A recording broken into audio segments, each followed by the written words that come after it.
Hello, everyone. This is Rob Younger for Kevin Holloway, Amy Keene, Sean Steele, and myself for the International Business 580 course team project. And today I'll be talking about germ juice from Germies, cleaner hands and healthier lives. So this will be a joint venture, as are all Chinese foreign operations, and it's really about proliferating better health conditions for children as much as it is about profits. Germ was chosen because it covers virus, bacteria, protozoa, and fungi, all the major contributors to diseases that can be prevented through hand sanitation. We chose China for our market. It is the world's largest growing economy. Two of us traveled there recently. There are over 1.4 billion people in China, and 137 million international tourists are expected in China annually by the year 2020. We can see from this night photo that the Western territories are sparsely populated. Those areas are desert and mountainous predominantly, and so the population is definitely on the east coast of China. Childhood diarrhea is a problem in China, and only a few African nations and India are actually worse for children that are 5 years of age or under. Rotavirus is the most common contagion for children in China when it comes to childhood diarrhea. A third of rural areas lack proper basic sanitation, and hand washing and sterilization are not ubiquitous in China. So things like cryptosporidium are also an issue. Basic hand washing or sterilization would reduce diarrhea-related death by nearly 40% and is considered to be the most impactful method for combating this issue. Our initial product focus will be on making cute, pocket-sized hand sanitizing liquid containers. Fun images will be impregnated onto the containers in order to excite and engage young users. And as a note, 30 milliliters is about 1 ounce.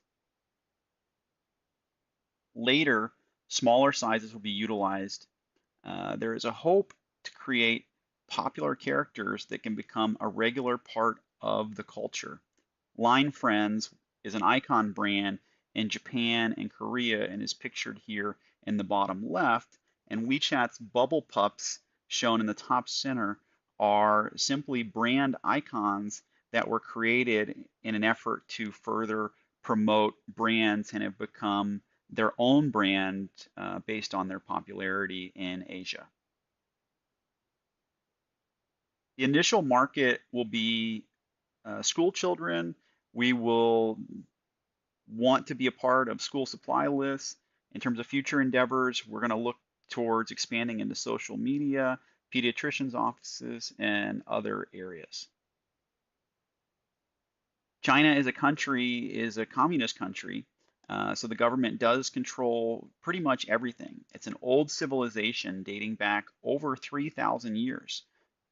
Although at the same time, it's a relatively new country since 1949, essentially, when the new Communist Party movement began. It has more than 4 times the population of the United States, but is comparable in terms of geographic size. There are 200 plus cities with more than 1 million people in China, and it is the third largest buyer of American goods. And the political system, as I said earlier, is the Communist Party. It's a one-party system, and their economy is considered a planned economy, a market-driven economy, but it is a planned economy. Mao Zedong, pictured here above soldiers from the People's Liberation Army, is the father of New China.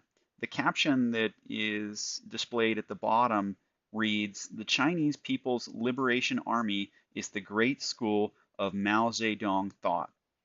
This new China began in 1949 and is the government still in place today.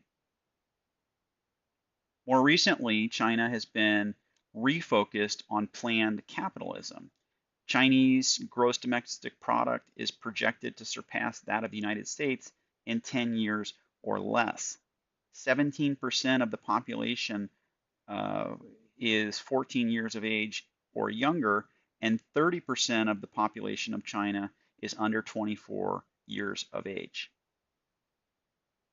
The Chinese president currently is Xi Jinping, and China is the second largest economy in the world, as we just showed moments ago, on its way to a $20 trillion a year gross domestic product. There's 750 million Chinese who have moved out of poverty recently, and the Chinese now consume 20% of all luxury goods annually in the world. Each Chinese citizen is responsible for about 15,000 US dollars per capita in gross domestic product, and Chinese individuals have tremendous buying power, and when they travel, typically spend on average 1,000 US dollars per day. There are 700 million middle-class Chinese individuals projected to be a part of the population by the year 2020, which would be twice the population of the US as a whole. The serviceable market of China we project to be almost 200 million individuals, and that's if we only serve 10% of the population of China.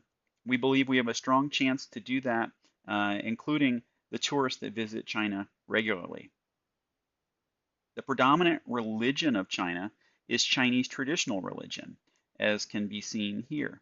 However, as we'll see on the next slide, most Chinese do not consider themselves to be religious in any way, though Chinese traditional religion influence is still present in much of the culture that Chinese individuals undertake on a daily basis.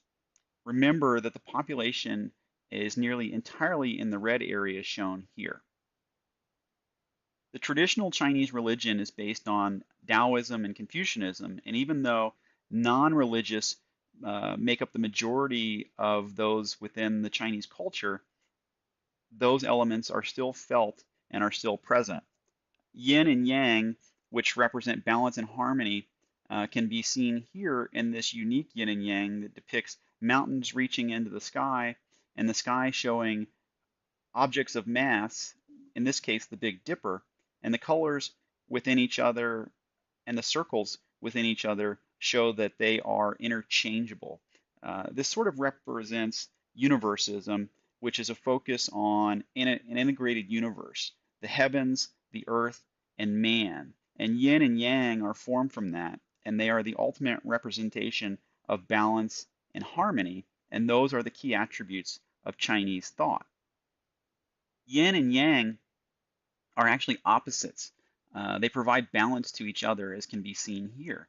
They create one harmonious existence when they are together, and without the other, life is out of balance. Here is the most common representation of yin and yang, which also depicts hot and cold. One thing that needs to be considered is the ubiquity of mobile payments in Chinese society. Most people are now very comfortable in a no cash society and engaging only with their phone.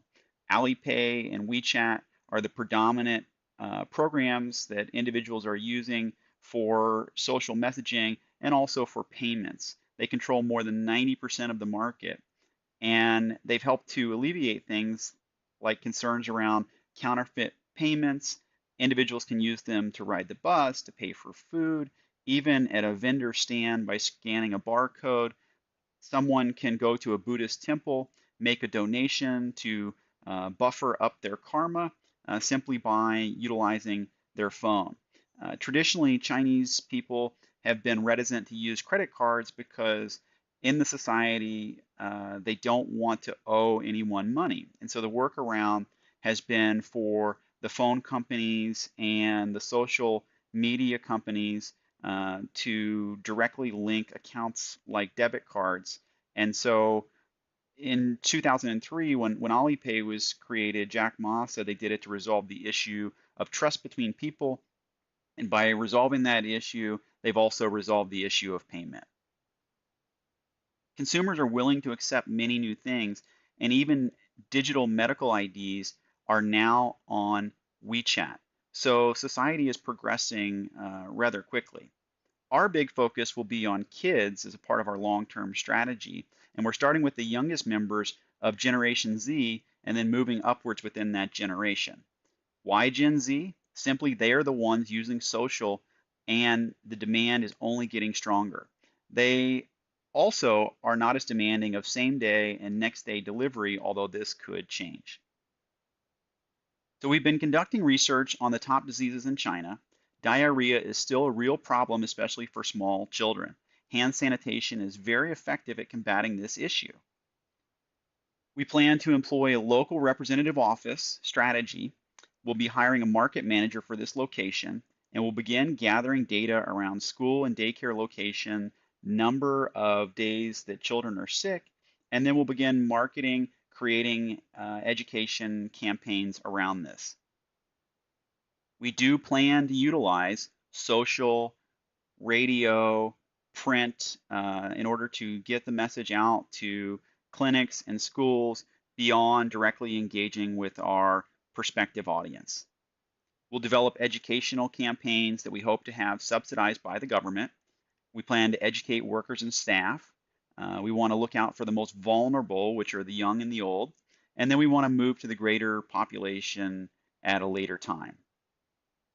We want to make it a part of the annual school supply list and not just target kids.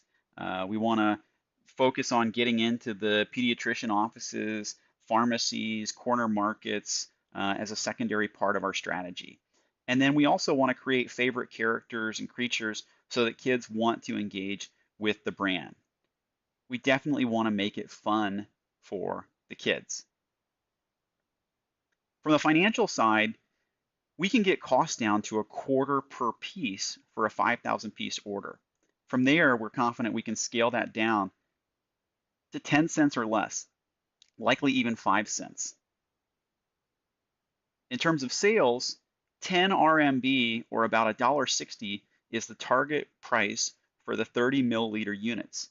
That creates a profit opportunity of 13,500 US dollars per 10,000 unit sold.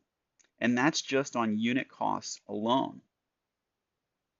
Of course, there will be other costs that we'll need to consider. We are going to hire a product manager for the local market.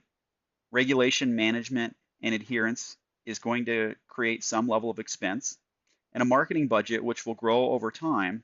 Of course, we want to maximize our efforts through intelligent mobile social marketing will also be a key part of the equation. We have to continue to learn the culture to be successful. We need to continue to be aware of what's going on within the landscape. We need local market managers that will own the brand and help us to expand.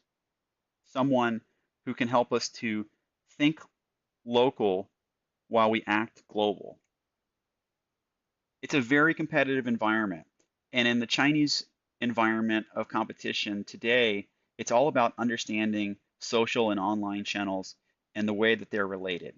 It's truly an interconnected web, as you can see here. We know that there will be challenges, and we need to drive awareness. We need to get cultural acceptance. We need to cut through red tape. We will need to overcome communication issues, ensure we can navigate the landscape in China, know how to overcome business differences. We need to build guanxi, or relationships, learn consumer preferences, battle competition amongst other things. And that's just the beginning. Of course, another challenge is we need to have the right name. It isn't enough to just translate a name into Chinese characters. In this case, germ juice may be good, it may not be. Bing Ching in the word germ may be great on its own. Ia, the word juice, also fine on its own. But Bing Ching Ia may not mean what we think it means and may not be the brand name that we actually utilize in the Chinese market. Take Mercedes-Benz, for example, and using Benzi in the Chinese market as the brand name when they first launched, which means rush to die. Obviously something that needs to be worked out before we bring the product to market. So in conclusion, Germ Juice has a few goals beyond just making money in the Chinese market. We want germ-free children. We want to help create knowledgeable parents. We want to enhance the overall germ programs in China. And we want to take all of this learning so that we can move and expand into potential future markets down the road. We hope you've enjoyed this presentation, and we look forward to hearing from you with any questions that you might have. Thank you very much.